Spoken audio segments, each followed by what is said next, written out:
ఓం మహాగణాధిపతయే నమః. ఓం గురుభ్యో నమః. ఓం శ్రీమాత్రే నమః.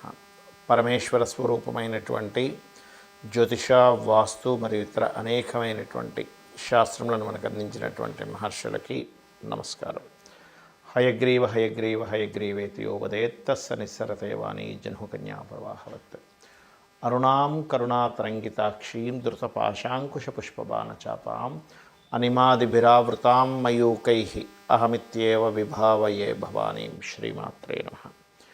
ప్రేక్షకులకి ఆ లలితాంబిక అమ్మవారి యొక్క అనుగ్రహం పరిపూర్ణంగా కలగాలని మనస్ఫూర్తి కోరుకుంటూ మనం ఈరోజు చెప్పుకోబోయేటువంటి టాపిక్ ఏంటంటే, ప్రతి లగ్నానికి లగ్నం తెలియని వారి రాశి నుంచి కేతువు ఎక్కడుంటే ఎటువంటి శుభ ఫలితాలు ఇస్తాడు, ఏ విషయంలో వీళ్ళు జాగ్రత్తగా ఉండాలి, అందులో ముఖ్యంగా మీ లగ్నానికి శుభుడైతే శుభగ్రహాలతో కలిసి ఉంటే మరింత శుభ ఫలితాలు ఇస్తాడు, అదే శుభుడై పాపగ్రహాలతో కలిసి ఉంటే శుభ ఫలితాలు తగ్గుతాయి. ఇది గుర్తుపెట్టుకోండి. అదేవిధంగా ఆ లగ్నాలు కొన్ని లగ్నాలకు పాపి అవుతాడు కేతు.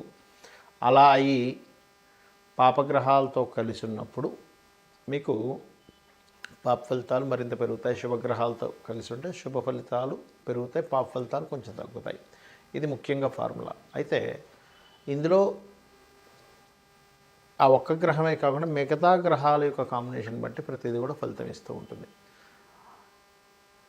ప్రతి లగ్నానికి ఎటువంటి ఫలితాలు ఇస్తారు, ఏ విషయాల్లో జాగ్రత్తగా ఉండాలి ఆ కేతు ఉన్నప్పుడు అనేటువంటి విషయాలను మనం ఒక్కొక్క లగ్నపరంగా తెలుసుకుందాం. అయితే ఈ విషయాలు చెప్తుంది నేనైనప్పటికీ కూడా చెప్పిస్తుంది సాక్షాత్ లలిత అమ్మవారిగా భావిస్తూ తెలుసుకుందాం. మిథున లగ్నము, మిథున రాశి, లగ్నంలో కేతు ఉన్నట్లయితే కాస్త ఎక్కువ లాజికల్గా థింక్ చేస్తూ ఉంటారు. కానీ అదే కేతు కనుక రెండవ స్థానంలో ఉన్నప్పుడు మాత్రం మీరు పాల వ్యాపారాలు లేనట్లయితే తల్లి తరపు వారితో ఏదైనా మనీ మ్యాటర్స్ డీల్ చేసేటప్పుడు చాలా జాగ్రత్తగా ఉండండి.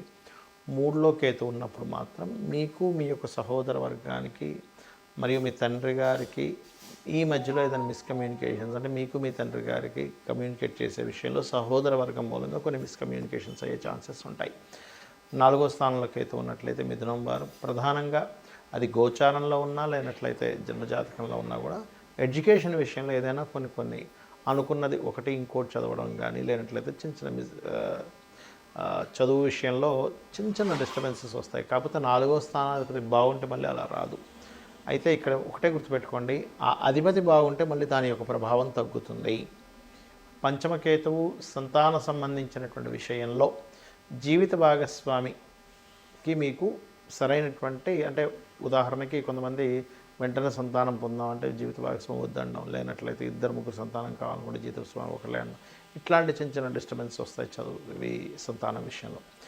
ఆరవ స్థానంలో కేతువు ముఖ్యంగా మీరు ఏదైనా పూర్వీకుల ఆస్తుల్ని మీరు తనఖా పెట్టేటువంటి విషయంలో కొంచెం చూసుకొని తనఖా పెట్టాలి. లేనట్లయితే ఆస్తులన్నీ కొంతమంది చూడండి, ఏదో ఒక 1000 గజాల ఆస్తిని కాస్త తీసుకెళ్ళి ఒక 2 లక్షల కోసం తనఖా పెడతారు. అది అలా వడ్డీలు పెరిగిపోయి అది అనవసరంగా పోతుంది. ఇట్లాంటి విషయాల్లో జాగ్రత్తగా ఉండాలి. ఇక సప్తమ స్థానంలో కనుక కేతు ఉన్నట్లయితే వచ్చేటువంటి జీవిత భాగస్వామి కాస్త స్పిరిచువల్ రిలేటెడ్ సంబంధించిన వాటిలో రావడం, అంటే కాస్త స్పిరిచువాలిటీ ఎక్కువగా ఉంటుంది జీవిత భాగస్వామికి. కాకపోతే ఇక్కడ కాస్త మొదటి వివాహ సంబంధించిన విషయంలో అనుకోకుండా కొన్ని కారణాల వల్ల మళ్ళీ సెకండ్ మ్యారేజ్లోకి వెళ్ళడము, లేనట్లయితే ఒకటి ఫస్ట్ ఒక సంబంధం నిశ్చితార్థమై మళ్ళీ సెకండ్ ఇంకో దాంట్లో అది క్యాన్సిల్ చేసుకోవడం కూడా ఇస్తూ ఉంటుంది. అష్టమ స్థానంలో ఉండేటువంటి కేతువు ఉద్యోగ సంబంధించిన విషయంలో సడన్ మార్పులు ఇవ్వడం జరుగుతూ ఉంటుంది. భాగ్యకేతువు తండ్రి గారి బిజినెస్ రిలేటెడ్ సంబంధించిన విషయం వల్ల కొంత డిస్టర్బ్ అవ్వడం జరుగుతూ ఉంటుంది. దశమంలో కేతువు మాత్రం మీరు సాఫ్ట్వేర్ రంగాల్లోనే లేనట్లయితే స్పిరిచువల్ రిలేటెడ్ రంగాల్లో కనుక మీరు ఏదైనా ఉద్యోగం చేస్తున్నట్లయితే ఇబ్బంది ఉండదు. కానీ అవి కాకుండా వేరే రంగాల్లో ఉండేటువంటి వారికి కొన్ని ఆటంకాలు జరుగుతుంటాయి. లాభస్థానంలో ఉన్నప్పుడు మీ లగ్నానికి, మిథున లగ్నానికి కేతు ఏంటంటే కాస్త కొన్ని వ్యాపార సంబంధించిన విషయంలో మంచి ఫలితాలు ఇస్తాడు, లాభంలో ఉన్న కేతు. కాకపోతే 12వ స్థానంలో ఉన్నప్పుడు మాత్రం శుక్రవారాలు, మంగళవారాలు ఇన్వెస్ట్మెంట్ చేయకూడదు. ఇక మీరు చేయవలసిన దేవతారాధన లలిత అమ్మవారి యొక్క ఆరాధన చేయండి, అన్ని విధాలు బాగుంటుంది. చాలామందికి లగ్నం కానీ డేట్ ఆఫ్ బర్త్ కానీ తెలియదు. అలాంటప్పుడు కేతుగ్రహం యొక్క ప్రభావం ఎలా పడుతుంది అని చెప్పి తెలుసుకోవాలన్నప్పుడు కేతువు సహజంగానే ఆటంకాల కారకుడు. ఎందుకంటే ఆయనకి పనిపాటు లేదా మన మన జాతకంలో వచ్చి ఆయన ఆటంకాలు కలిగిస్తుంటారంటే కాదు. మనం చేసినటువంటి పూర్వజన్మల్లో చేసినటువంటి కర్మ ఏదైతే ఉందో అది ఆటంక రూపంలో కేతు రూపంలో వస్తుంది, గుర్తుపెట్టుకోండి. అంటే పూర్వజన్మల్లో మనం ఎవరికైనా కావాలని ఆటంకపరిచాం, వేరే వాళ్ళు పని చేసుకుని ఉంటే అప్పుడు ఏమవుతుందంటే అది ఆటంక రూపంలోకి వచ్చి ఇబ్బంది పెడుతుంది, గుర్తుపెట్టుకోండి. అలాగే మరొక విషయం ఏంటంటే ఇక్కడ ఈ ఆటంకాలు ఏవైతే ఉన్నాయో ఇవన్నీ తొలగాలంటే మొట్టమొదటిగా కేతుగ్రహం వల్ల జరుగుతుంది అని మీరు ఎట్లా గుర్తుపట్టాలి?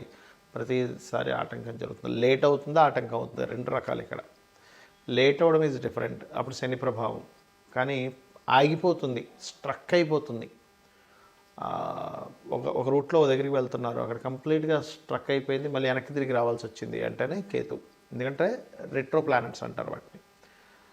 అలాంటప్పుడు ముఖ్యంగా మీరు చేయవలసింది గణపతి ఆరాధన, ఉలవలు దానంగా ఇవ్వడం, ఇవి చేయాలి. మనకి ఈ కేతు జన్మజాతకంలో మీకు ఉదాహరణకి మీకు ఏ అంటే ఫైనాన్షియల్గా ప్రతి దగ్గర ఇచ్చిన ప్రతి దగ్గర స్ట్రక్ అయిపోతుంది అన్నప్పుడు మీరు చేయవలసింది ఏమిటంటే గణపతిని తలుచుకొని మనీ ఇవ్వడం తీసుకోవడం చేస్తున్నాను మీ లైఫ్లో ఎప్పుడైనా. అంటే మీకు డేట్ ఆఫ్ బర్త్ ఉన్నా లేకపోయినా, ఎందుకంటే మీకు అక్కడ కేతు ప్రభావం ఆ రూపంలో ఉందని అర్థం చేసుకోవాలి. లేదంటే నేను ఎక్కడ ఏ ప్రాపర్టీ కొన్నా కూడా నాకు స్ట్రక్ అయిపోతుంది, అక్కడ ఆ ప్రాపర్టీ కొనడమే పేరుకు కానీ అసలు అది పెద్దగా ఎదుగుదల ఉండట్లేదు అంటే మీ పేరు మీద కొనకండి. ఎందుకంటే మీకు 4th హౌస్ కేతు ఎక్కడో పనిచేస్తున్నాడు అని అర్థం. ఏమి మాట్లాడినా అది లిటికేషన్ అవుతుంది అని అనుకుంటే కనుక అలాంటి సమయంలో ప్రత్యేకంగా కేతువు 3వ స్థానంలో ప్రభావం ఎక్కువ చూపిస్తున్నాడు. అలాంటప్పుడు లలితా సహస్రనామాల్లో ఓం కర్పూర వీటికామోద సమాకర్ష దిగంతరాయ నమః అని చేసుకోండి. అలా కాదండి మాకు అసలు వివాహ సంబంధించిన విషయాలు ఇదిగో ఇక్కడ దాకా వెళ్ళి సడన్గా అక్కడికి ఆగిపోతుంది అన్నప్పుడు మీరు గణపతి నామంతో పాటు లలితా సహస్రనామాల్లో ఓం కామేశబద్ధ మాంగళ్య సూత్రశోభిత కందరాయ నమః అని చేసుకోండి. కొంతమందికి అసలు పని చేయాలంటేనే ఇంట్రెస్ట్ లేకపోవడము, ఎక్కడ జాబ్కి వెళ్ళినా కూడా అక్కడ ఏదో కారణం చేత ఆగిపోవడం జరుగుతుంది అనుకోండి. అది 2 కారణాలు అవుతాయి. మీ చార్ట్లో ఎక్కడో శనికేతువులు కలిసి ఉంటారు దశమంలో, లేదా శని రాశుల్లో కేతు ఉంటాడు, లేకపోతే శని కేతు నక్షత్ర పరివర్తన ఉంటుంది. అటువంటి కండిషన్స్లోనే అలా జరుగుతూ ఉంటుంది. అలాంటప్పుడు రెగ్యులర్గా వెంకటేశ్వర స్వామి ఆలయానికి వెళ్ళడము, లేనట్లయితే రావి చెట్టు ఉంటుంది మనకి ఆలయాల్లో, దాని చుట్టూ ఈ యొక్క సర్ప ప్రతిష్ఠ చేసిన ఉంటాయి, వాటి చుట్టూ ప్రదక్షిణం చేసుకుని వాటి మీద పసుపు నీళ్ళు గంధపు నీరుని అభిషేకంగా చేసి మీరు మీ పనులు మీరు చేసుకుంటున్నట్లయితే ఖచ్చితంగా దాని యొక్క శుభ ఫలితం మీరు చూస్తారు. అంటే అక్కడి నుంచి మీకు ఆటంకాలు అనేటువంటివి తగ్గుతాయి. అలాగే మరి కొన్నిసార్లు ఏమవుతుంటుందంటే కొన్ని విషయాలతో దూరంగా ఉండాల్సి వస్తూ ఉంటుంది. అంటే కొంతమంది చూడండి సంతానం పొందుతారు కానీ సంతానంతో ఎప్పుడు దూరంగానే ఉంటారు. అంటే ఎక్కడో 5వ స్థానంలో కేతు పని చేస్తున్నాడు.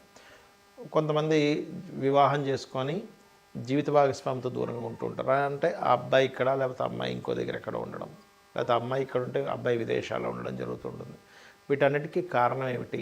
ఏదైనా ఒక విషయం మీద అందరూ చెప్తున్నా మీకు దాని మీద విరక్తి వైరాగ్యము వద్దనిపించడం జరుగుతుందంటే బికాజ్ ఆఫ్ కేతువు యొక్క ప్రభావం.